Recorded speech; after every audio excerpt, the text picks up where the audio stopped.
My husband slapped my best friend for looking at my chest while I was breastfeeding. James slapped Amy so hard her head snapped sideways, all because she glanced at my chest during dinner. We were at our baby's celebration dinner. I was adjusting my nursing top when Amy looked over. I joked, "Want a taste?" We both laughed. It's how we've always been. James stood up and backhanded her across the face. Her body is mine to look at. Only mine. The room went silent. Amy held her cheek, tears forming, and left immediately. His mother actually defended him. He's protecting what's his.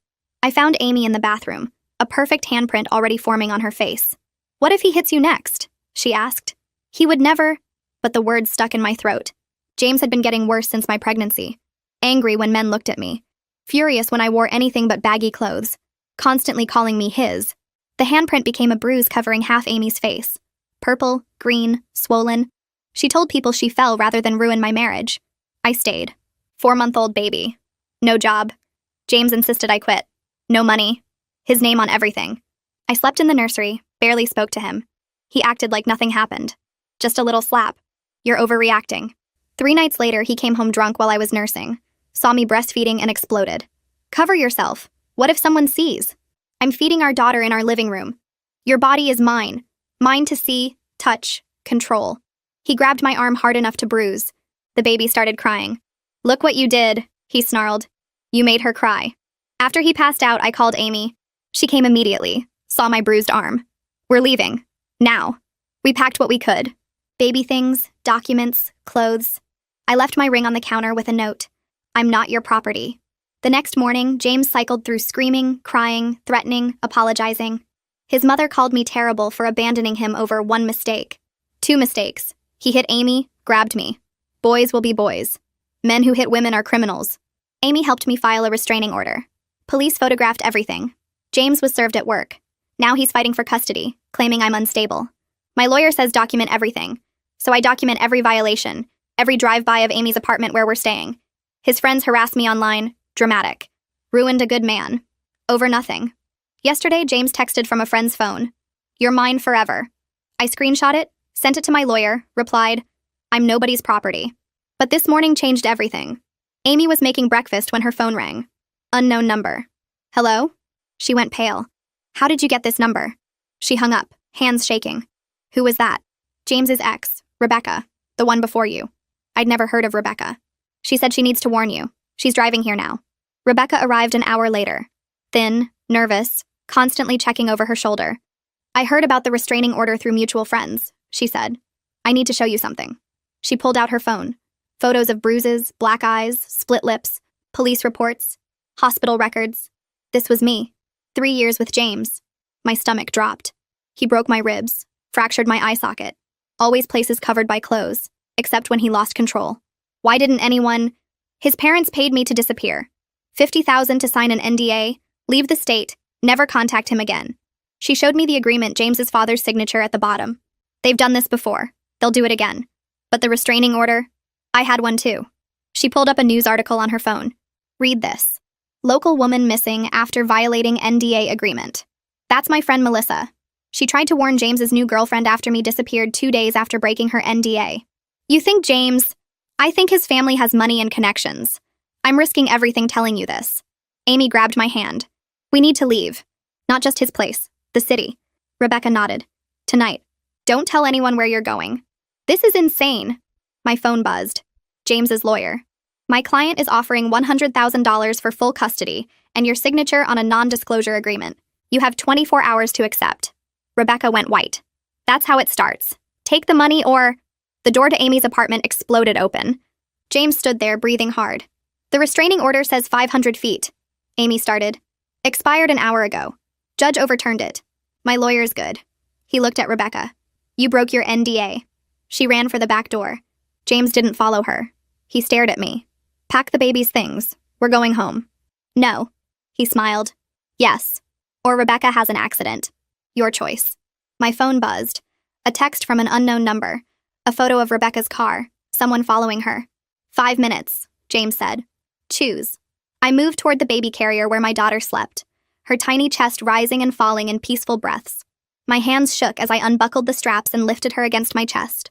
She stirred but didn't wake. I looked at James standing in the doorway with that smile still on his face. I needed time to think, to find some way out of this that didn't end with Rebecca hurt. Or worse, Amy stood frozen near the kitchen, her eyes wide and scared, and I could see her mind working through options. She glanced at the back door, then at James, then at me. But James blocked the only real exit with his body, standing there like a wall between us and freedom. I held my daughter closer and opened my mouth to speak, to stall, to buy us minutes we didn't have. But before I could say anything, James pulled his phone from his pocket and turned the screen toward me. A video played, live footage from inside a car. I could see Rebecca's vehicle through the windshield, her brake lights glowing red at a stoplight. The person holding the camera was right behind her, close enough that I could read her license plate. My stomach dropped. This wasn't a bluff or an empty threat. Someone was actually following her right now, watching her, waiting for James's signal. My hands started shaking harder and my daughter began to fuss against my chest, sensing my fear the way babies do. I looked at that video feed and knew I had no choice at all. Rebecca had risked everything to warn me and now she was in danger because of it. I couldn't let her get hurt because I was too scared to go back. I swallowed hard and forced the words out. I told James I would come home with him right now if he called off whoever was following Rebecca. He smiled wider and made a quick call, speaking just 2 words into the phone. Then he showed me the video again. The car behind Rebecca turned off at the next intersection and disappeared. Relief flooded through me so fast I felt dizzy, but it was mixed with terror because I had just agreed to go back into that house, back under his control. Amy finally found her voice and started to argue. She said I couldn't go with him, that we should call the police, that there had to be another way. But I was already moving, gathering the baby's diaper bag from the couch with shaking fingers. I shoved in diapers, wipes, bottles, anything I could grab quickly. James watched every move I made like a predator watching prey, his eyes tracking my hands as I packed. I forced myself to stay calm even though panic was screaming through my whole body. My daughter started crying now, picking up on all the tension in the room, and I bounced her gently while I worked. Amy kept talking, her voice getting higher and more scared. She grabbed my arm and tried to pull me toward her, away from James. I looked right at her and very quietly mouthed 3 words. Call the police. She blinked and I saw understanding flash across her face. She let go of my arm and stepped back. I slung the diaper bag over my shoulder and walked toward James with my crying baby in my arms. He put his hand on my lower back, possessive and controlling, and guided me out the door. I didn't look back at Amy because I was afraid I would break down completely if I did. James's car sat in the parking lot, the same black sedan he had always driven. He opened the passenger door and waited for me to get in. I buckled the baby into her car seat in the back and climbed into the front. The door closed with a heavy thunk that sounded like a prison cell locking. James got in the driver's side and started the engine. We pulled out of the parking lot in complete silence.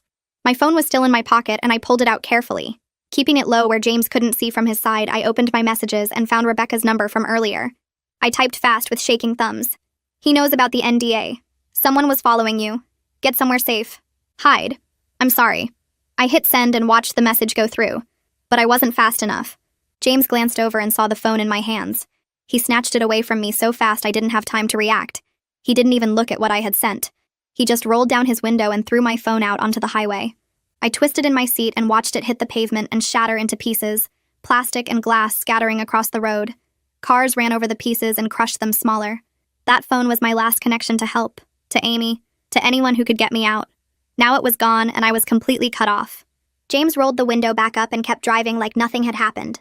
My daughter had stopped crying and fallen back asleep in her car seat. I stared out the window at familiar streets that led back to the house I had escaped from just days ago. It felt like years had passed since I left my ring on the counter with that note. The house looked exactly the same when we pulled into the driveway.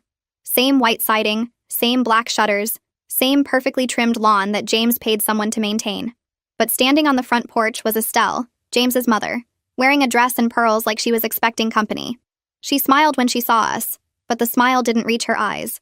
Those eyes were cold and calculating, watching me like I was a problem she had solved. James parked and came around to open my door. I got the baby out of her car seat and held her close as we walked up to the house. Estelle's smile got bigger, and she said how glad she was that I had come to my senses. She said it like I had made some smart decision instead of being forced back here through threats. She touched my arm and guided me inside, talking the whole time about how families need to stick together through hard times. The house smelled the same, like the cleaning products Estelle always used when she came over to help. Everything was exactly where it had been when I left. The furniture, the pictures on the walls, even the mail stacked on the kitchen counter. But what made my stomach turn was when Estelle led me upstairs to the nursery. She had set it up exactly as it was before, like the past few days had never happened. The crib in the same spot, the changing table against the wall, the mobile hanging above with its little animals. She had even put fresh sheets on the crib mattress and restocked all the supplies. She stood there looking proud of herself, expecting me to thank her. I put my daughter in the crib and watched her sleep, and the sight of this room that looked so normal made me feel sick because I knew what it really was. A cage. James appeared in the doorway and Estelle turned to him with that approving look she always gave him. He started talking and she nodded along with everything he said. No phone, he told me. No computer. No leaving the house without him. He would be working from home now to keep an eye on me. The words came out calm and measured, like he was explaining reasonable house rules instead of prison conditions. Estelle kept nodding like this all made perfect sense. I stood there listening and agreed to everything. Yes, I understood. Yes, I would follow the rules. Yes, I knew it was for the best. But inside my head, I was already cataloging details. The spare key hidden under the planter by the back door. The neighbor's schedule, when they left for work and came home. The walking path behind the house that led to the main road. The window in the laundry room that didn't lock properly. I filed away every piece of information that might help me escape later, because I knew this wasn't permanent. I couldn't let it be permanent. Right now, I just needed to focus on keeping my daughter safe in this immediate moment. James seemed satisfied with my compliance. He left to make some calls and Estelle stayed with me, helping me unpack the diaper bag and put things away. She talked the whole time about how much better this was, how I would see that James only wanted what was best for us. I made agreeable sounds and kept my real thoughts locked inside. That first night back, I slept in the nursery with my baby. I told James I wanted to be close to her in case she needed me during the night, and he allowed it. After he went to bed, I pushed the changing table in front of the door. It wasn't heavy enough to actually stop him if he decided to come in, but it would make noise and give me warning. I lay on the small daybed against the wall and stared at the ceiling for hours. Every sound made me jump. The house settling, the heat kicking on, a car passing outside. Each noise could be James coming to the door. My daughter slept peacefully in her crib, completely unaware of the danger we were in. She made little baby sounds in her sleep. Soft sighs and tiny movements. I watched her in the dim light from the nightlight and promised myself I would get us out. I barely slept at all that night. When I did drift off, it was only for minutes before jerking awake again, my heart pounding. But my daughter slept through everything, safe in her crib, and that was all that mattered. The next morning came too fast. I heard James moving around downstairs, making coffee, starting his day. I fed the baby and changed her diaper, doing normal morning things that felt wrong in this situation. Then I heard voices at the front door, James's voice, and another voice I didn't recognize at first. Then I heard Amy. She was demanding to see me, her voice loud and angry. I crept to the top of the stairs with the baby in my arms and listened. James's voice was calm and smooth as he explained that I had come home voluntarily and didn't want visitors. He sounded so reasonable, so concerned. I could see Amy through the railing, standing on the front porch, and her bruised face looked even worse than before. The purple had spread and darkened, but she wasn't alone. A man in a suit stood next to her. Detective Garza, I realized. Amy must have called the police just like I told her to. Hope sparked in my chest, but I stayed frozen at the top of the stairs, holding my breath. Detective Garza said he needed to speak with me directly. James couldn't refuse without looking suspicious, so he stepped aside and let them in. I heard him call my name, telling me to come downstairs. I forced my legs to move, walking down the steps with my daughter against my shoulder. Amy's eyes locked on mine, and I could see the question there. Are you okay? I tried to make my face blank. Detective Garza introduced himself properly and asked if I was being held here against my will. The words James had coached me earlier that morning came back. I told the detective I was fine. I said I chose to come home. I explained that I had been upset and made some bad decisions, but I was thinking clearly now. The exact words James had made me practice. But while I said them, I stared at Detective Garza and tried to communicate the truth with my eyes. Please see through this. Please know I'm lying. Please help me. But I didn't know if he could read what I wasn't saying out loud. Amy looked like she wanted to scream. Her hands clenched into fists at her sides, but she stayed quiet. Detective Garza asked a few more questions, and I answered them all the way James wanted. Finally, he handed me his card and told me to call if I needed anything. Then he and Amy left. I watched through the window as they walked back to his car. Amy looked back at the house once before getting in. Then they drove away. After they left, James was furious. His calm mask cracked, and I could see the rage underneath. He paced the living room, his hands flexing like he wanted to hit something. He pulled out his phone and made a call, and I heard him ask for Ashton Willis, his lawyer. He started talking fast, describing Amy as unstable and obsessed with breaking up our marriage. He said she was harassing us, bringing police to our home, refusing to accept that I had come back voluntarily.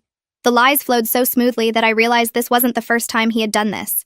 He had practiced this, refined it, probably used these same tactics before with Rebecca and whoever else came before her. He talked about filing harassment charges, about getting a restraining order against Amy. He nodded along with whatever Ashton was saying on the other end. Then he hung up and looked at me. He smiled that cold smile again and told me Amy had made a big mistake. I held my daughter tighter and said nothing, because there was nothing I could say that wouldn't make things worse. I just stood there and let him talk, already planning my next move in the back of my mind. The next morning, James left for his lawyer meeting, and Estelle showed up 10 minutes later like she'd been waiting around the corner. She walked through the house checking windows and doors while I fed the baby in the nursery. She settled into the armchair across from me and started talking about how marriage requires sacrifice and loyalty. Her voice had this practiced quality like she'd given this speech before. She talked about supporting your husband through hard times and how modern women don't understand commitment anymore. I nodded along and made appropriate sounds while the baby nursed. Then Estelle mentioned casually that she'd had to learn these lessons herself when James's father was alive. She said sometimes men get frustrated and wives need to be understanding. She touched her wrist absently while she said it, and I saw a thin white scar there. That's when I understood James didn't invent this behavior. He learned it watching his father, and Estelle stayed and defended it, and now she was trying to teach me to do the same thing. The realization made my skin crawl, but I kept my face neutral and thanked her for the advice. After Estelle finally left, I put the baby down for her nap and went to the nursery closet to grab extra blankets. I was reaching for the top shelf when my hand hit something hard in the back corner. I pulled out an old tablet covered in dust that must have been shoved back there and forgotten. My hands shook as I turned it on. The battery was dead, but I found the charger in a drawer and plugged it in. 20 minutes later, it powered up and still had internet access through the house Wi-Fi. I opened the email app with my heart pounding so hard I could hear it. I composed a message to Verity using careful words that wouldn't trigger suspicion if James somehow saw it. I wrote about needing to discuss our daughter's medical records and mentioned specific details about the house layout and James's schedule that Verity would recognize as a call for help. I hit send and watched the message go through. Then I deleted the browser history and cleared the email cache and powered the tablet down. I found a large stuffed elephant on the shelf and carefully opened the back seam. I slid the tablet inside and sewed it back up with thread from my sewing kit. The elephant went back on the shelf looking innocent and harmless. 2 days crawled by in the same suffocating pattern. James set up his laptop at the dining room table and worked from home. He could see into the kitchen and the hallway to the nursery from there. Every time I moved, he looked up and tracked me with his eyes. I changed diapers and made bottles and did laundry while he watched. Estelle came by every afternoon with meals she'd prepared. She'd set the food on the counter and make comments about how much healthier I looked now. She said I had color in my cheeks again, and the house felt warm and lived in. She told me this was where I belonged, taking care of my family. I smiled and thanked her for the food. I complimented her cooking and agreed that being home felt right. But inside my chest, this rage was building like pressure in a sealed container. Every smile felt like swallowing glass. Every thank you tasted like poison. I kept it all locked down tight and played the role she wanted to see. On the third day, someone knocked on the door. James answered it, and I heard a woman's voice say she was from Child Services doing a wellness check. James invited her in with perfect politeness. She introduced herself and said she just needed to see that the baby was healthy and the home environment was safe. James stayed right next to me the entire visit. The social worker asked questions about feeding schedules and sleep routines. James answered most of them, even though she directed the questions at me. She asked to see the nursery, and we took her upstairs. She looked around at the crib and changing table and asked if she could hold the baby. I handed over my daughter and watched the social worker examine her gently. She checked for any signs of distress or poor care. Then she handed the baby back and smiled. She told James she could see this was a loving home. As she turned to leave, she stumbled slightly and grabbed my arm to steady herself.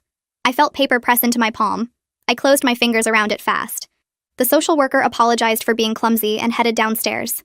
After she left, I went to the bathroom and unfolded the tiny note. "Help is being arranged," it said in small print. I flushed it down the toilet and washed my hands twice. That afternoon, while the baby napped, I was straightening up the nursery when I noticed a small black device tucked behind the baby monitor. It was about the size of a quarter with a tiny red light. I picked it up carefully and turned it over. A recording device. My stomach dropped. I checked the bookshelf and found another one wedged between books. A third was stuck under the changing table. James had been recording every word I said in this room. Every phone call I might have tried to make. Every conversation with visitors. I put all the devices back exactly where I found them. From now on, I only talked about baby care and household tasks when I was in the nursery or anywhere else in the house. My real thoughts stayed locked inside my head where he couldn't reach them. The house phone rang while James was in the shower that evening. I answered it fast before it could wake the baby. Rebecca's voice came through in a whisper. She said she'd gone into hiding, but she sent evidence to Detective Garza before she disappeared. She told me James's family had a lawyer named Ashton Willis who specialized in making problems go away. She started to say something else, but the line went dead. I hung up and stood there staring at the phone. Ashton Willis. I needed to remember that name. That night, James came home with flowers. Pink roses in a clear vase. He set them on the kitchen counter and told me he was sorry for being so strict lately. He said he just loved me. So much that the thought of losing me made him crazy. He pulled me close and kissed my forehead. His hands were gentle on my back. I recognized this from what Rebecca had described. The cycle of abuse. Explosion. Then remorse. Then the honeymoon phase where everything seems perfect. Then the tension builds again until the next explosion. I was in the honeymoon phase now. I leaned into his embrace and told him I understood. I said I loved him too. The lies came easier than they should have. Over the next few days, I started complying with every single rule James set. I asked permission before doing anything. I wore the clothes he picked out, I initiated affection, and acted happy when he touched me. I made his favorite meals and kept the house spotless. Estelle noticed the change when she came by. She told me approvingly that I seemed to have adjusted my attitude. She said I looked like a proper wife now. I smiled and thanked her for her guidance. Inside, I was watching everything. I noted what time James left for work and when he came home. I tracked Estelle's visiting schedule. I observed which doors he locked and which windows had alarms. I was gathering information while they thought I was breaking down. The baby had a checkup scheduled at the pediatrician. James drove us there and came inside to the waiting room. When they called our name, he stood up to come back with us. The nurse told him only one parent could come due to space in the exam room. He hesitated but sat back down. I carried the baby down the hallway following the nurse. While she was weighing the baby, I pulled out the tiny note I'd written that morning. I pressed it into the nurse's hand when she reached for the baby's chart. Her eyes went wide, but she nodded slightly and slipped the note into her pocket. The note said I was being held against my will and gave Verity's contact information. I prayed she would actually call instead of throwing it away. The nurse finished the exam and told me the baby was developing perfectly. We went back to the waiting room where James stood up immediately. He put his hand on my lower back as we walked to the car. 3 days later, Ashton Willis came to the house. James told me to go upstairs while they talked business. I took the baby to the nursery and closed the door. Then I crept back out and sat at the top of the stairs where I could hear their voices from the dining room below. Ashton was explaining custody strategy. He said judges in family court were often sympathetic to fathers' rights, especially when mothers appeared unstable. He mentioned getting statements from Estelle about my erratic behavior. He talked about my history of abandoning the home and making false accusations. James added that I'd been showing signs of postpartum depression. They discussed medical evaluations and psychiatric assessments. Ashton said they could build a strong case that I was mentally unfit to have primary custody. I listened to them plan how to take my daughter away and paint me as crazy. Every word felt like a nail in a coffin they were building around me. I went back to the nursery before they finished and held my baby close while she slept in my arms. The next afternoon, Estelle arrived with 3 large photo albums tucked under her arm. She walked straight into the living room and set them on the coffee table without asking. James told me to sit with his mother and listen. I carried the baby over and sat on the couch while Estelle opened the first album. Page after page showed James as a little boy birthday parties with perfect decorations, school pictures where he smiled with his teeth showing, family vacations at beaches and theme parks. Estelle pointed to each photo and told me stories about what a gentle child he was, how he never threw tantrums, how he always shared his toys, how he cried when he saw hurt animals. Her voice had this practiced quality like she'd rehearsed these stories. I nodded and made the right sounds while she talked. Then she opened the second album and I saw James as a teenager. Still smiling in every photo. Still looking perfect. Estelle turned a page and there was a family photo from some holiday. James stood next to his father. I stared at the man in the picture. He had the same build as James. The same jaw. The same way of standing with his shoulders back. But it was his eyes that made my breath catch. Cold and flat even while he smiled. The exact same eyes James had when he looked at me now. Estelle kept talking about her wonderful son, but I couldn't stop looking at that photo of his father.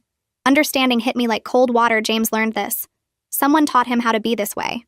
2 days later, James told me to dust his office. He sat at the dining room table where he could watch the hallway while I worked. I took the cleaning supplies and went into the office. I started with the bookshelves like he'd expect. Then I moved to the desk. I wiped down the surface and opened the top drawer to dust inside. Legal documents filled the drawer. Property deeds. I pulled one out carefully. The family owned a house in another state. I kept looking. Another deed for a cabin in the mountains. A third property in a different state entirely. My hands shook as I photographed each page with the hidden tablet I'd tucked into my cleaning caddy. Then I found a folder marked settlements. I opened it. Page after page of legal agreements. Payments to unnamed parties. Confidentiality clauses. The amounts made me dizzy. 50,000 here. 75,000 there. 100,000. All signed by James's father years ago. Some signed by James more recently. I photographed every page I could. My heart pounded so hard I thought James would hear it from the dining room. I put everything back exactly where I found it. Made sure the edges lined up. Closed the drawer the same amount it had been open. Then I dusted the rest of the office and carried my supplies back out. James looked up from his laptop. I kept my face blank and walked to the kitchen to put the supplies away. The next morning, someone knocked hard on the front door. James answered it. Detective Garza stood on the porch with 2 uniformed officers. He held up a warrant. I watched from the top of the stairs. James read the warrant with his jaw tight. Then he stepped back and let them in. His voice stayed calm and polite. He asked what they were looking for. Detective Garza said they'd received evidence about threats and intimidation. They needed to search the property and vehicles. James nodded like he understood, like he had nothing to hide. I went to the nursery window and looked down at the driveway. 2 officers were searching James's car. They opened the trunk, looked under the seats. One of them pulled out a large evidence bag and put something inside. Then another bag. I counted 4 evidence bags total before they finished with the car. Detective Garza came upstairs. He knocked on the nursery door. I opened it with the baby in my arms. He looked at me for a long moment. Then he asked if I was okay. I said yes. He asked if I was here voluntarily. I said yes because James was standing right behind him in the hallway. Detective Garza's eyes told me he knew I was lying, but he couldn't do anything about it. He searched the nursery quickly, looked in the closet, under the crib. Then he left. I heard them downstairs for another 20 minutes. Finally, the front door closed. I looked out the window and watched them drive away with their evidence bags. For the first time in days, something that felt almost like hope moved in my chest. James came into the nursery as soon as the police cars disappeared.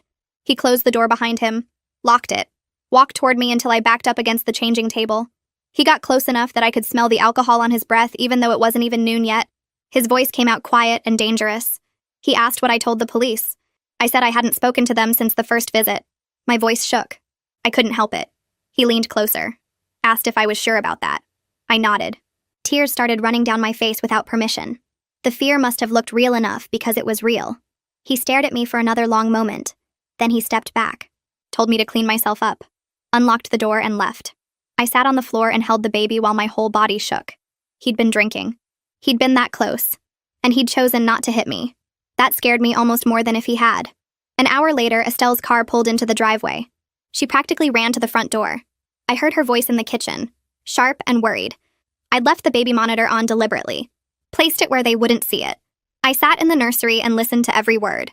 Estelle said the family's lawyer was concerned. Very concerned. Detective Garza was digging into everything. He'd contacted 3 other women besides Rebecca. Women who'd signed agreements. Women who'd taken money.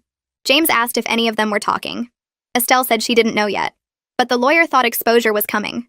They needed to be prepared. James's voice got hard. He said they'd handled this before. They'd handle it again. Estelle reminded him that his father wasn't here anymore to make problems disappear. James said he was perfectly capable of handling his own problems. Then Estelle said something I had to replay in my head to believe. She said there were 3 other women, total 3 besides Rebecca. 4 victims before me. The number made me feel sick. That afternoon, James told me I could call Amy. He sat right next to me on the couch while I dialed. Put the phone on speaker so he could hear everything. Amy answered on the first ring. Her voice sounded exhausted. I asked how she was doing. She said she was okay but tired. I told her I was fine, that I'd come home to work things out, that I appreciated her help, but James and I needed to handle things as a couple. The words tasted like poison. Amy was quiet for a moment.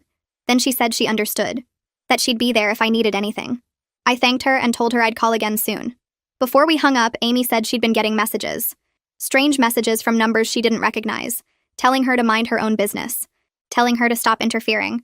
I looked at James. His face showed nothing but concern.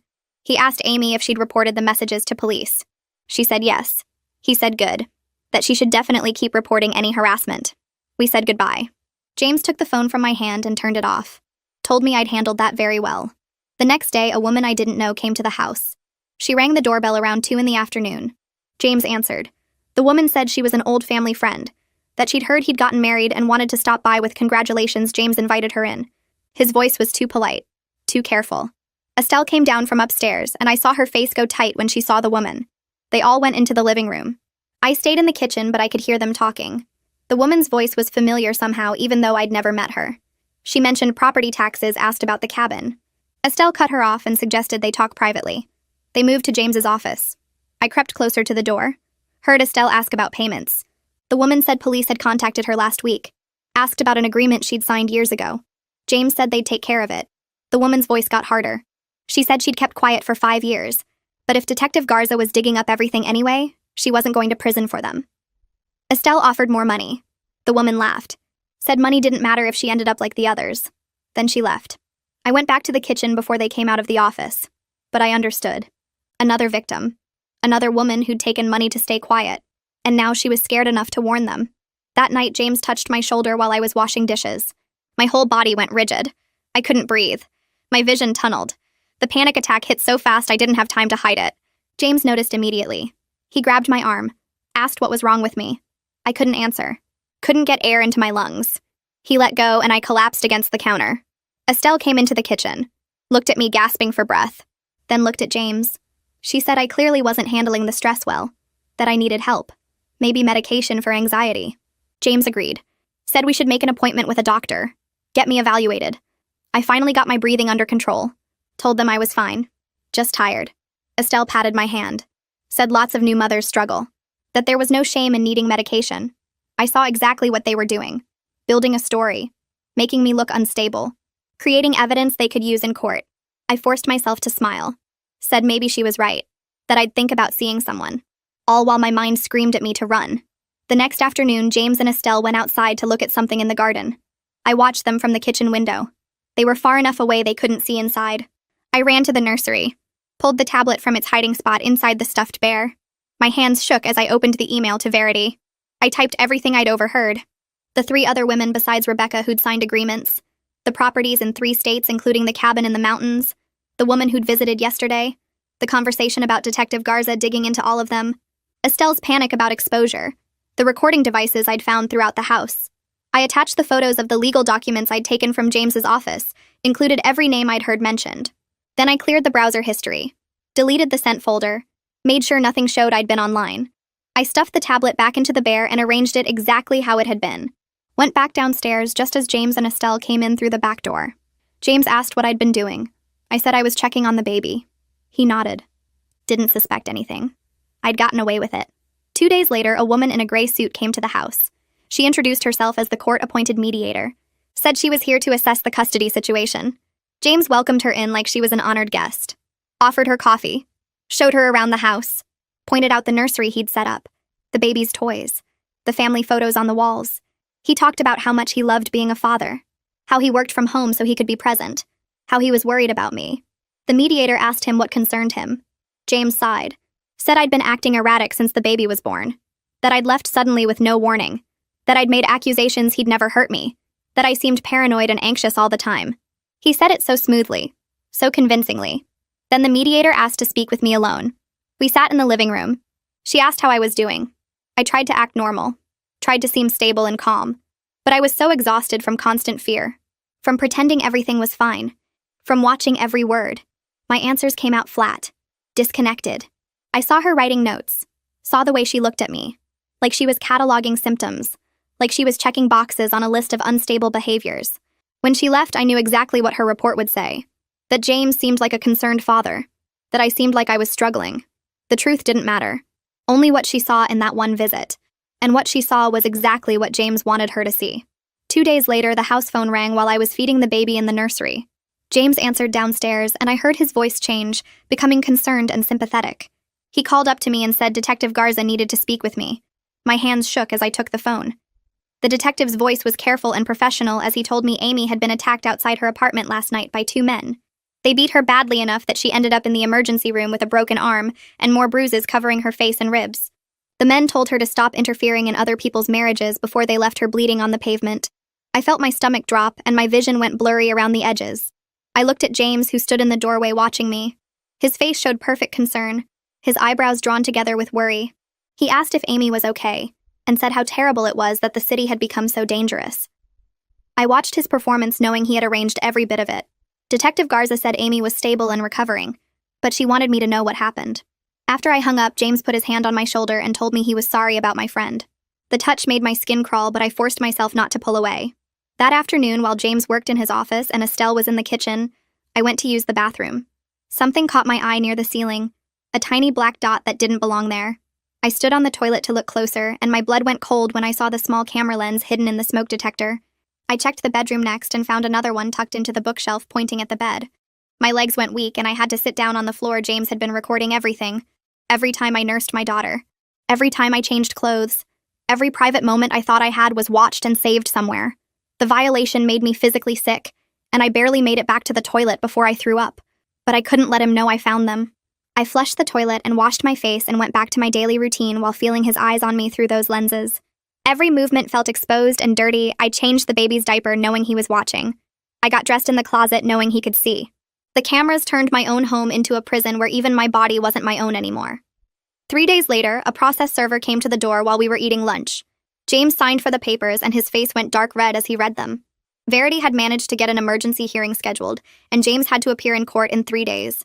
He slammed the papers down on the table hard enough to make the dishes jump. Estelle picked them up and read through them, her mouth getting tighter with each page. James turned to me and asked how my lawyer got such detailed information about the house and our daily routine.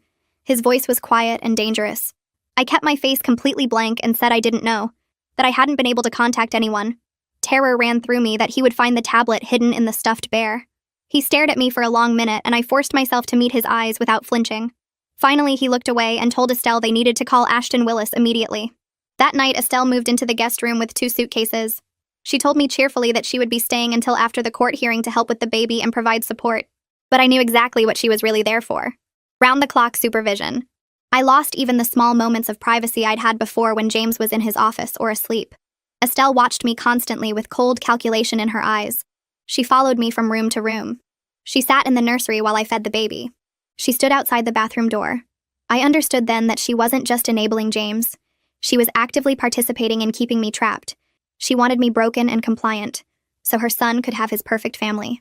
As the court date got closer, James's behavior became increasingly erratic. He started drinking heavily every night, sitting in the living room with a bottle while he raged about ungrateful wives and interfering lawyers who didn't understand family loyalty. His words got louder and angrier as the nights went on. I kept the baby in the nursery with the door locked, listening to his voice rise and fall through the walls. Twice he came upstairs and pounded on the nursery door demanding to see his daughter.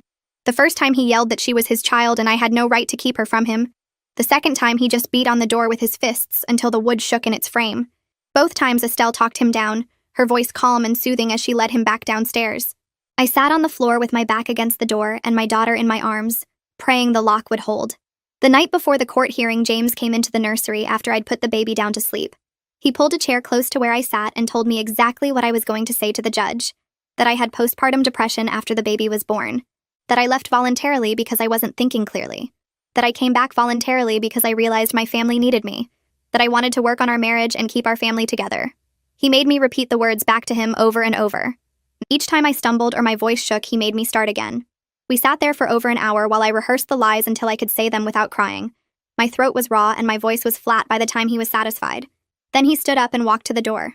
I heard the lock click from the outside and realized he'd installed a new one that locked from the hallway. I was trapped in the nursery with my sleeping baby and no way out until he decided to let me go. I didn't sleep that night. Just sat in the rocking chair watching my daughter breathe and trying to prepare myself for what was coming. At the courthouse the next morning, I was surrounded by James and his family. Estelle held my elbow as we walked through the parking lot. James's hand stayed on my lower back, guiding me through the doors. Ashton Willis met us in the hallway outside the courtroom and pulled me aside. He went over my testimony one more time, his voice low and urgent. He told me to stay calm, to speak clearly, to remember that I wanted my family back together. James stood close enough that I could feel the heat from his body. Then the courtroom doors opened and we went inside. The judge was a woman with gray hair pulled back tight. She looked at all of us over her reading glasses as we took our seats. Verity sat at the other table, and when she saw me, her eyes widened slightly. I knew I must look terrible. I hadn't slept. I'd barely eaten. My clothes hung loose because I'd lost weight from stress. The judge asked me to approach the witness stand, and I walked up on shaking legs. She asked me directly if I was being held against my will. Requested Reds is on Spotify now. Check out link in the description or comments. I looked at James sitting there with his perfect, concerned expression. I looked at Ashton Willis with his expensive suit and his confident smile. I looked at Estelle watching me with cold warning in her eyes. Then I looked at Verity and saw her slight nod.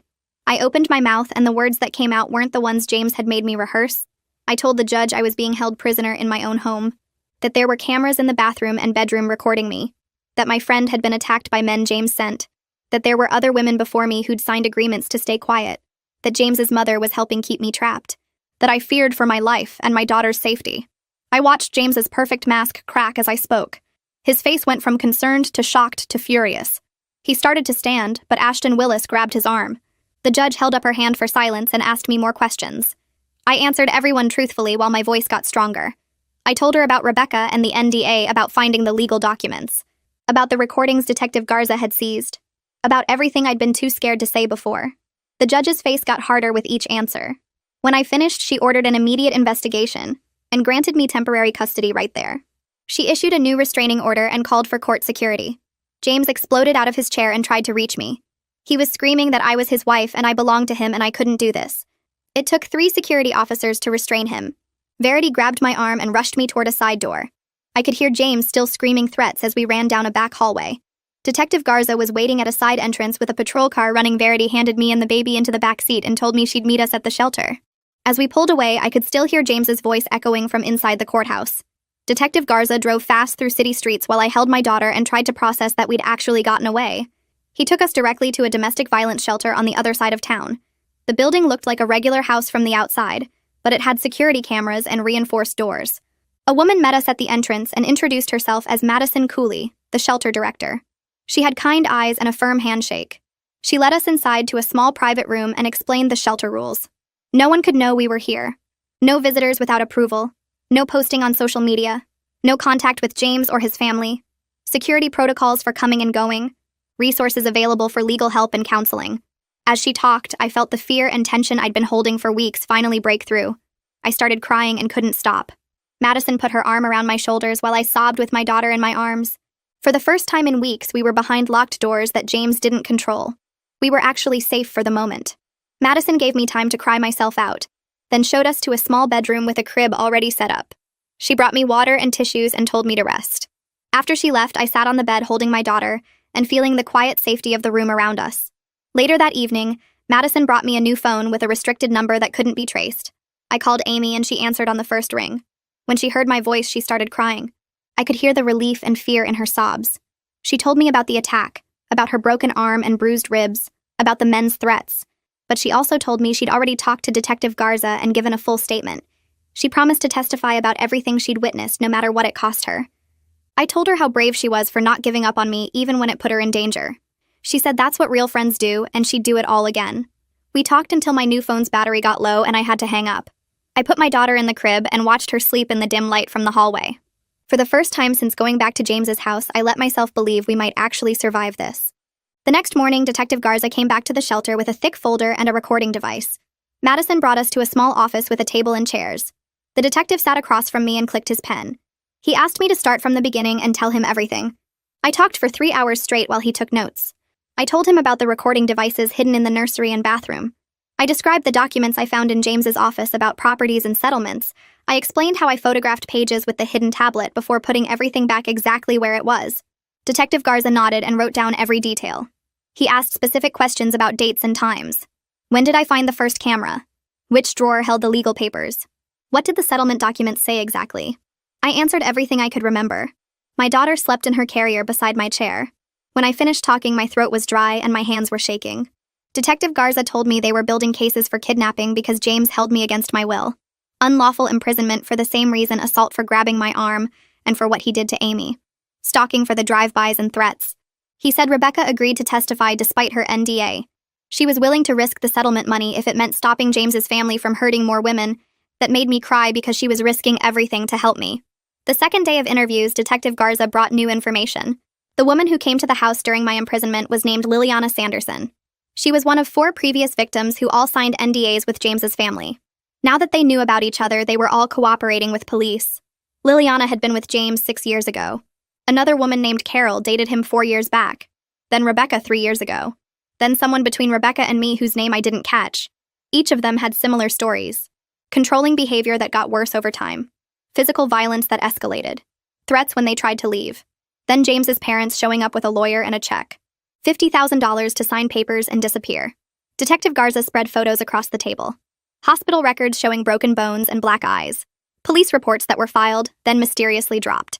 Bank statements showing large payments from James's father's accounts. Together, all our stories painted a clear picture. This was not just one bad relationship. This was a pattern enabled by family money. James hurt women and his parents paid to cover it up. For the first time, I actually believed he might face real punishment. Not just a slap on the wrist or a fine. His family could pay real consequences that might keep him away from me and my daughter. 3 days after the court hearing, I was in the shelter common room with my daughter when the security alarm went off. Madison rushed in and told everyone to move away from windows. Through the glass, I saw James's car in the parking lot. He was walking toward the building. The restraining order said he had to stay 500 feet away, but here he was. Madison was already on the phone with police. James reached the front door and started pounding on it. The reinforced lock held. He yelled that I was his wife and I had to come out, that I belonged to him and no judge could change that. Security cameras recorded everything. Other women in the shelter moved their children to back rooms, and I stood at the window holding my baby and watching James lose control. He kicked the door, punched the glass, screamed threats about what he would do when he got inside. But the security system worked exactly like Madison said it would. Police cars pulled up within 4 minutes. Officers got out with hands on their weapons. James was still yelling when they grabbed his arms. He fought them as they pushed him against his car. I watched through the window as they put handcuffs on his wrists. He kept screaming that I was his wife, that I belonged to him, that they could not do this. His voice sounded high and desperate. The words that used to scare me just sounded pathetic now. Small and weak. The officers put him in the back of their car. One of them came inside to take statements from Madison and me. I described exactly what I saw and heard. The officer wrote it all down. He said James would be charged with violating the restraining order. That was a criminal offense that could mean jail time. The next day, Verity called to tell me about the bail hearing Ashton Willis tried to get James released. He argued that James was a respected member of the community, that he had no prior criminal record, that he was not a flight risk. But the prosecutor presented evidence. Photos of my bruises, Amy's hospital records, statements from Rebecca and the other victims. The judge looked at everything and denied bail. She said James posed a clear threat to public safety, that given his family's money and resources, he was absolutely a flight risk. Detective Garza called me after the hearing. He said James would be held for at least 30 days while the investigation continued. Maybe longer, depending on what charges the prosecutor filed. For 30 days, I did not have to look over my shoulder. I did not have to check every car that drove past. I did not have to wake up at night wondering if James found where I was staying. 30 days to build a new life without constant fear. Madison sat with me the next morning and helped me fill out forms for emergency assistance food stamps so I could buy groceries, medical coverage for me and my daughter, cash assistance to help with basic needs. She explained each form and what documents I needed. Then she showed me information about job training programs. There was one for medical billing that met 3 times a week, another for office administration, a third for early childhood education. All of them provided childcare during classes. I could bring my daughter and someone would watch her while I learned. For the first time since my pregnancy, I saw an actual path forward. Not just surviving day to day. Not just hiding and hoping James did not find me real skills that could get me a job. A way to support myself and my daughter without depending on anyone. I chose the medical billing program because it started the following week. Madison helped me register and set up the childcare. She told me the shelter could provide bus passes so I could get to class. That they had a small fund for work clothes if I needed them. I felt something shift inside me. Not hope exactly. More like possibility. Like maybe I could actually do this. That afternoon, Verity came to the shelter with more paperwork. She was filing for divorce and sole custody. Given everything that happened, she was confident the court would rule in my favor. The criminal charges against James made a huge difference. The evidence of abuse and imprisonment. The multiple victims coming forward. The judge would see that James was dangerous. Verity said he probably would not get unsupervised visitation even if he avoided prison. Maybe supervised visits once he finished whatever sentence he got. Maybe nothing at all if we could prove he was a threat to our daughter. The process would take months. Maybe a year or more. But every day that passed with documented separation made my case stronger. Every day I lived independently. Every job training class I attended. Every therapy session. Every way I proved I could provide a stable home for my daughter. All of it built evidence that I was the fit parent that James was not. Verity told me to keep records of everything. Save every document. Note every milestone. Take photos of our life at the shelter and later wherever we moved. Create a paper trail showing my daughter was safe and cared for and thriving away from her father. The following week, I had my first therapy appointment. The shelter connected me with a counselor who worked specifically with domestic violence survivors. Her office was in a building near the shelter. Small and quiet with comfortable chairs and soft lighting. She asked me to tell her what brought me there. I started talking and could not stop everything poured out. How James changed during my pregnancy. The control and jealousy. Hitting Amy. Grabbing my arm.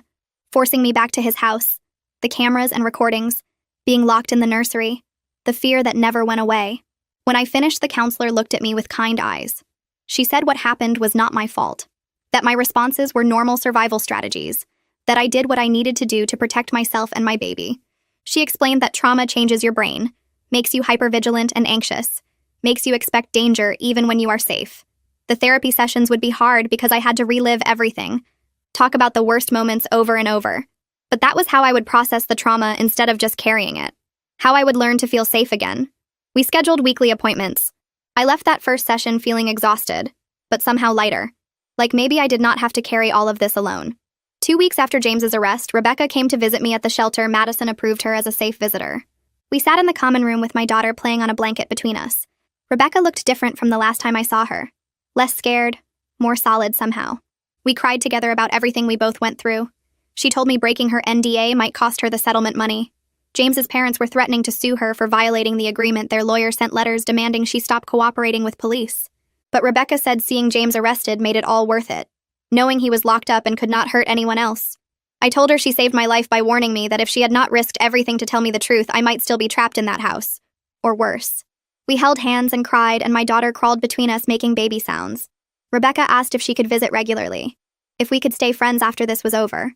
I said yes immediately. She was the only person who truly understood what James was capable of, what his family would do to protect him. 3 weeks after my escape, Amy was released from the hospital.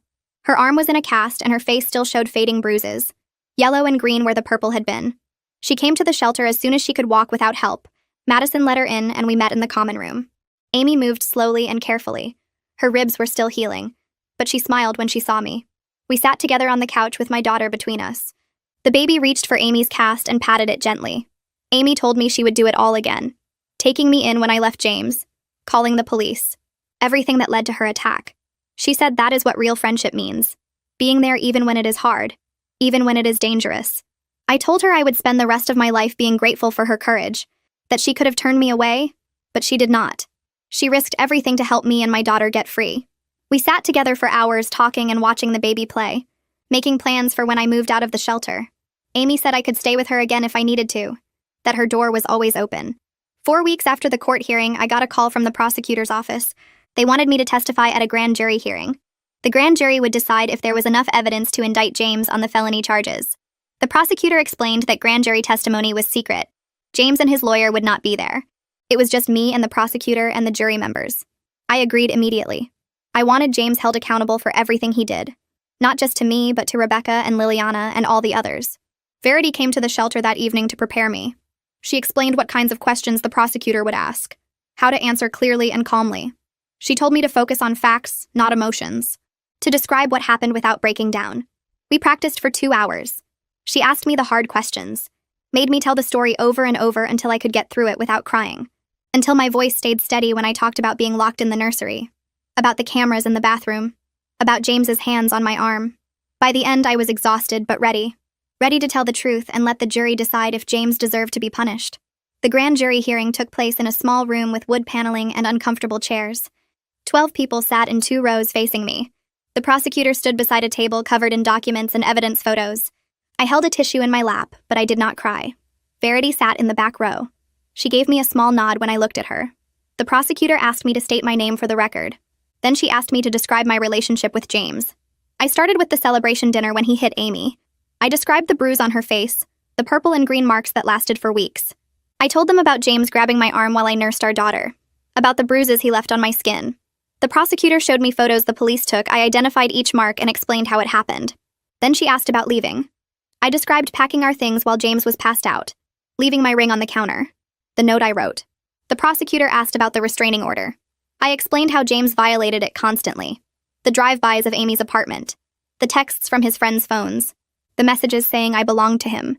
She showed the jury screenshots I had saved, every violation documented with dates and times. Then she asked about Rebecca.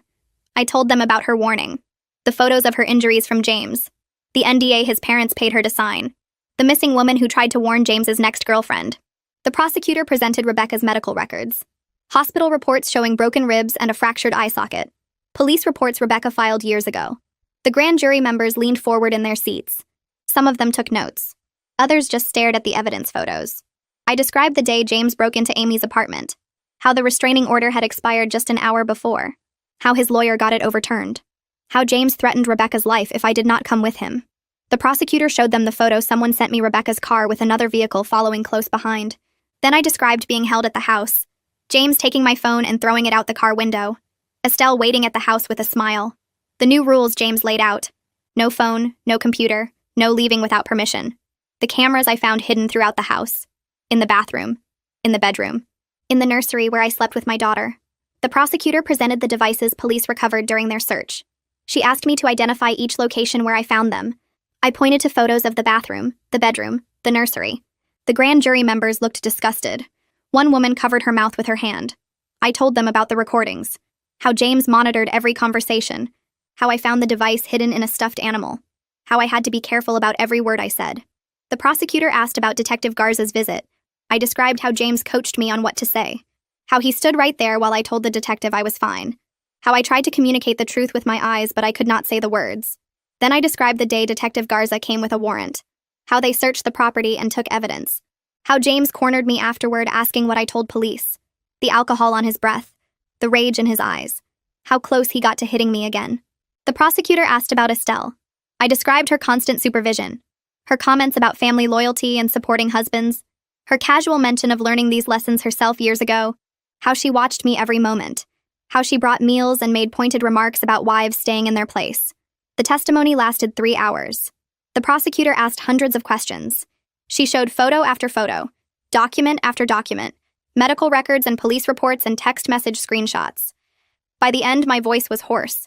My hands ached from gripping the tissue. But I got through it without breaking down. The prosecutor thanked me. She told the grand jury they would deliberate. Verity walked me out to the hallway. She said I did well, that my testimony was clear and detailed, that the evidence was overwhelming. 2 days later, Verity called with the results.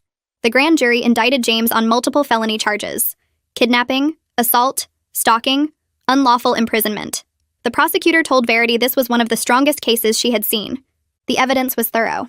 The testimony was compelling. Multiple victims with similar stories. A clear pattern of abuse enabled by family money. I hung up the phone and sat on my bed at the shelter. My daughter was napping in her crib. I looked at her peaceful face. For the first time since leaving James, I felt like justice might actually happen. The next week brought new problems. A woman I did not know called the shelter asking for me. Madison took the message. The woman said she was calling on behalf of Estelle. She had an offer to discuss. Madison told her I was not taking calls. The woman called back 3 more times. Each time Madison refused to put her through. Then letters started arriving. The shelter staff screened all mail. They showed me envelopes with law firm return addresses. Inside were offers. Drop the charges and Estelle would pay me $200,000. Work out a private custody arrangement. Sign an agreement never to discuss the case publicly. I refused immediately. I told Madison to document every attempt, every phone call, every letter, every offer. Verity said this demonstrated continued intimidation, that Estelle was trying to buy my silence just like she bought Rebecca's, that it strengthened our case even more. The prosecutor added witness tampering to the list of potential charges against Estelle. Madison told me about an opening in the transitional apartment program, affordable housing for domestic violence survivors, a 1-bedroom unit in a building across town, subsidized rent based on income, security features and support services. I applied immediately. The program accepted me within days. Moving day came 2 weeks after the grand jury hearing. Madison helped me pack the few things I had at the shelter: donated clothes and baby items. A used stroller someone gave me. The stuffed animals from the playroom my daughter loved. The apartment was small. 1 bedroom, a tiny kitchen, a living room barely big enough for a couch. But it had a deadbolt and a security system. A building manager who knew about the program. Neighbors who looked out for each other. I furnished it with thrift store finds. A couch with faded fabric but sturdy frame. A kitchen table someone was giving away. A crib Madison helped me assemble. None of it matched. The couch was brown and the chair was blue. The kitchen table was wood but the chairs were metal. But it was mine. Every piece I chose. Every item I placed exactly where I wanted it. James did not know where it was. His name was not on the lease. He could not show up and demand entry. For the first time in months, I felt safe in my own space. I needed income. The shelter connected me with a job program. Remote data entry for a company that hired domestic violence survivors. Flexible hours I could work from home. Pay was not much, but it was something. I could do it while my daughter napped or played. The company sent me a laptop and login credentials. I started with 4 hours a day, entering numbers from scanned documents into spreadsheets. Simple work, but it required focus. The first paycheck arrived 2 weeks later. Direct deposit into the bank account I opened in my own name. $280 for 20 hours of work. I stared at the number on my phone screen. It was mine. Money I earned. Not James's money that he controlled. Not his parents' money with strings attached. Mine. I bought groceries with it. Diapers and formula. A new outfit for my daughter because she was growing so fast. The independence felt revolutionary. Each paycheck proved I could survive without James's control, that I could provide for my daughter on my own. Verity called with an update about James's case. The trial date was set for 4 months away. She explained the prosecution wanted to be thorough. They were building multiple cases, gathering evidence from all the victims, making sure the charges would stick. In the meantime, the restraining order was extended. James remained in custody because he violated bail conditions. He tried to contact me through Estelle. She called the jail and then called my old number. When that did not work, she tried to reach me through Amy. The prosecutor documented each violation. Each attempt at contact added to the case against him. Verity said James's lawyer was getting desperate, trying to negotiate a plea deal. But the prosecution was not interested yet. They wanted James to understand the full weight of what he was facing.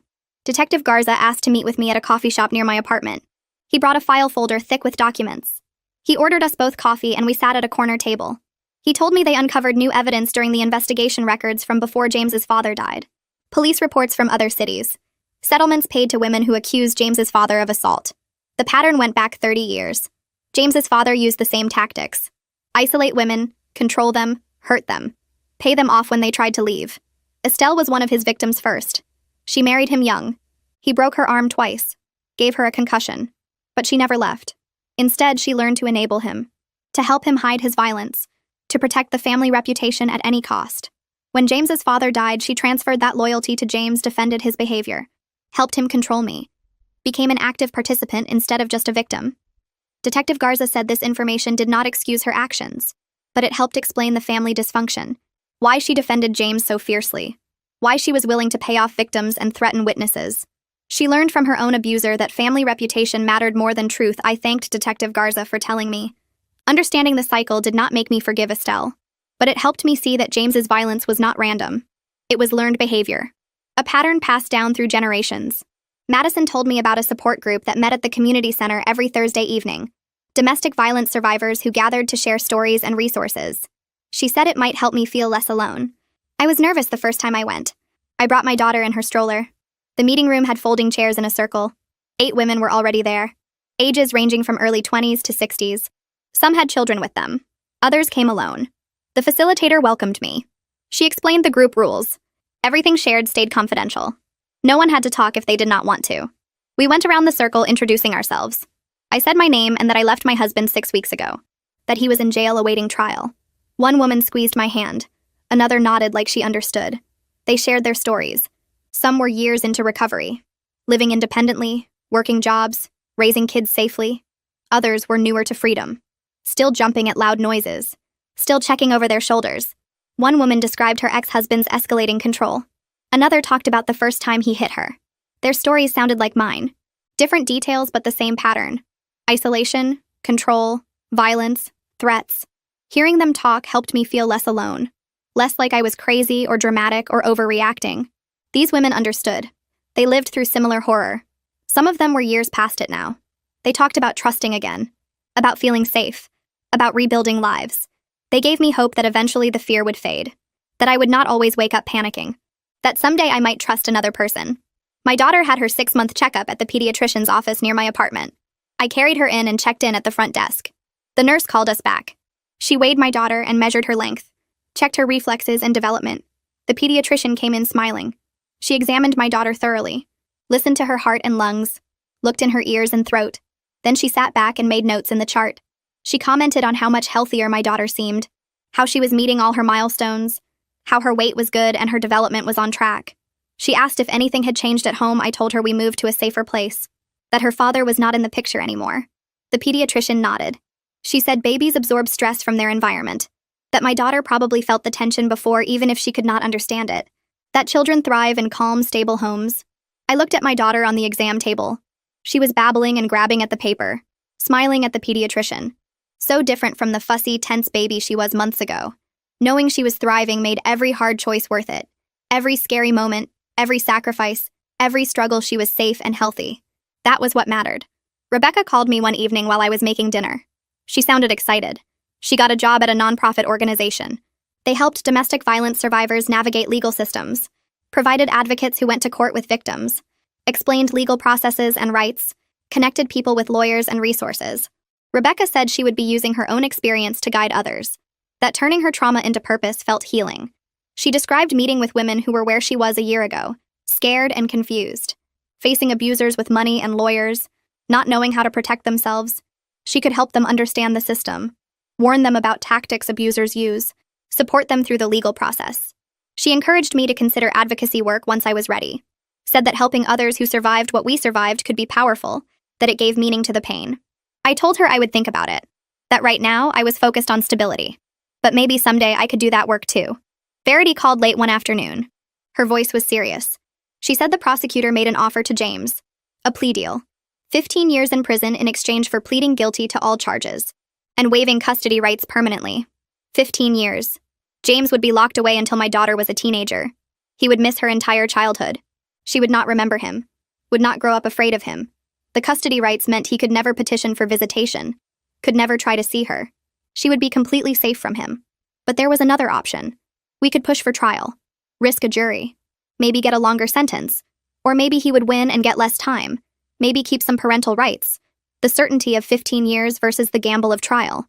Verity said I had time to decide, that the prosecutor would wait for my answer, that this was my choice to make. I sat on my couch holding my phone. My daughter played on the floor with blocks. I watched her stack them and knock them down, heard her laugh when they fell. 15 years of safety, 15 years of building a life without fear, 15 years before I had to face the possibility of him being free. I thought about the trial, about testifying in open court, about James sitting there watching me, about the risk of a jury believing his lies, about the chance he could get out sooner. I looked at my daughter again. She was everything, my whole world. Keeping her safe was the only thing that mattered. The certainty of 15 years was worth more than gambling for 20. I called Verity the next morning and told her I wanted to accept the deal. She asked if I was sure, and I looked at my daughter playing with blocks on the floor and said yes. 15 years of safety was better than risking a trial where anything could happen. Verity said she would contact the prosecutor and set up the plea hearing. 3 weeks later, I sat in the courtroom gallery with Amy on my left and Rebecca on my right. 2 other women I had never met sat behind us. Survivors who had come forward after hearing about the case. James stood at the defense table in an orange jumpsuit with his hands cuffed in front of him.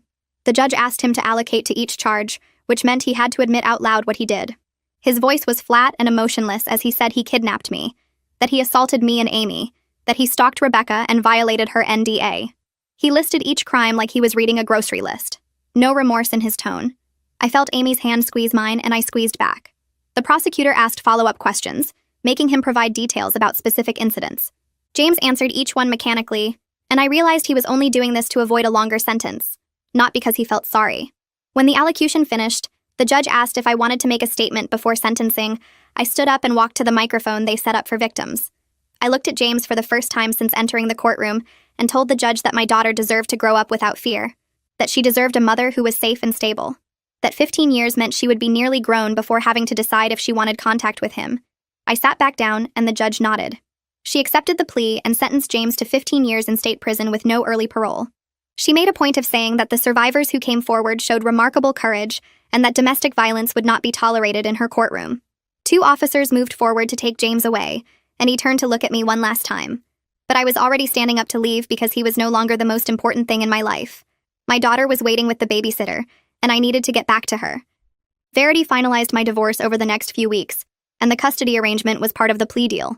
James's parental rights were terminated completely, which meant he could never petition for visitation or try to be part of my daughter's life. The legal bills came to over $20,000, which seemed impossible, until Verity told me about a domestic violence legal fund that covered most of it. I set up a payment plan for the remaining $3,000, paying $200 a month. It would take over a year to finish, but it was manageable with my job at the shelter. Around the same time, I heard through Verity that Estelle was charged with conspiracy and intimidation of witnesses. The prosecutor had evidence that she knew about the surveillance of Rebecca and had helped coordinate some of James's actions. Estelle took a plea deal that included 2 years of probation and a restraining order keeping her away from me and my daughter. Verity mentioned that Estelle was selling the family house to pay her legal fees, and I felt nothing but relief. My daughter would never have to be around that toxic influence or hear Estelle's excuses for James's behavior. 6 months after James's sentencing, I moved into my own apartment outside the transitional program. I had been working full-time at an office job that provided benefits and childcare assistance, and I saved enough for a security deposit and first month's rent. Amy helped me move my donated furniture and thrift store finds into the small 2-bedroom unit. We ordered pizza and ate it sitting on the floor of my empty living room while my daughter crawled between us. Then my daughter pulled herself up using the wall and took 3 wobbly steps toward Amy before falling on her bottom. We both cheered and my daughter clapped her hands and laughed. It was the first time she walked and I was so glad Amy was there to see it. The apartment was mine. My name on the lease, my furniture inside, my daughter taking her first steps in our home. Nobody could take it away or use it to control me. A few months into working full-time, I enrolled in community college classes toward a degree in social work. I wanted to help other women escape situations like mine, to be the person who understood what they were going through because I had lived it. The schedule was exhausting with work during the day, classes 2 evenings a week, and parenting the rest of the time. But I was building a future where I was not just surviving anymore, I was actually living with purpose and goals that were mine, not something James decided for me. My daughter started daycare at the college's childcare center, which made the logistics easier. She played with other kids while I sat in classes learning about trauma responses and legal advocacy. Rebecca called me one Saturday and asked if I wanted to volunteer at the domestic violence shelter where Madison worked. She had started going once a week to help new residents navigate the legal system and understand their options. I agreed and we went together the following weekend. Madison introduced us to 3 women who had recently left abusive partners, and we spent the afternoon explaining restraining orders, custody processes, and safety planning. One woman asked how long it took before the fear went away, and I told her honestly that I still had bad days, but they were getting fewer. Sharing my story with women who were where I was a year ago hurt, but it also felt healing. And I could see in their eyes that my survival gave them hope that they could survive too. Rebecca and I made plans to volunteer together every other Saturday, and Madison said the shelter needed people like us, who understood what the residents were facing. My daughter's first birthday arrived on a warm spring day, and I threw her a small party at my apartment. Amy came early to help me set up decorations and balloons. Rebecca arrived with a cake she had baked herself. Verity stopped by between court hearings with a wrapped present. Detective Garza came with his wife, bringing a stuffed animal that my daughter immediately hugged. Madison brought flowers and stayed for an hour before heading back to the shelter. 3 women from my support group came with their own children, and the apartment filled with noise and laughter. I watched my daughter smash her face into the cake while everyone sang happy birthday, and I looked around at all the people who had helped save us. The community that formed around my crisis and carried me through it was now celebrating this milestone with me. My daughter would grow up knowing these people, seeing what real support and friendship looked like. I started sleeping through the night without nightmares most of the time around then. I could hear unexpected noises like a door closing or footsteps in the hallway without panicking that James was coming for me. The constant vigilance that made me check locks 3 times and jump at shadows was fading slowly. My therapist said I was making remarkable progress in processing the trauma and building a healthy life. Some nights I still woke up scared, but I could calm myself down and fall back asleep instead of staying awake until dawn. My daughter slept peacefully in her room, and I could rest knowing we were safe. The fear was not gone completely, but it was not controlling my life anymore. A few months later, Amy helped me pack our bags for a weekend trip to a beach 2 hours away. I loaded the car with my daughter's toys and snacks while Amy double-checked that we had everything we needed. We drove with the windows down and music playing, and I kept looking in the rearview mirror just to see my daughter smiling in her car seat. The beach was small and quiet, with only a few other families scattered across the sand. We spread out our blanket, and my daughter immediately grabbed handfuls of sand, laughing as it slipped through her tiny fingers.